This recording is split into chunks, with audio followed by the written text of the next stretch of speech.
Crystal Ballroom of Movenpick was profusely adorned with red and white on 17th August on the occasion of 72nd Independence Day of the Republic of Indonesia. Consul General Dempo Awang Yudi received scores of guests including members of the diplomatic corps, literati, journalists, politicians, entrepreneurs and other creme de la creme of the metropolis. The soirée commenced with a citation from Holy Quran.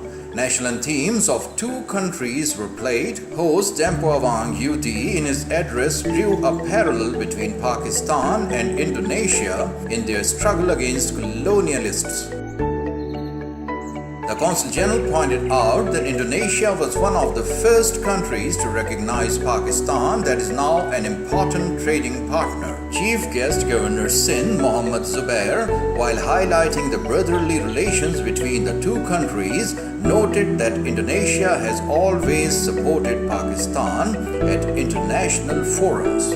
It's like a brother for us, Indonesia, and therefore we are very happy that by celebrating this and we wish the people of Indonesia the best of luck in its future endeavors. Speaking to News Pakistan TV, the Consul General said, Yes, we have a good relation with Pakistan since Pakistan achieved its independence.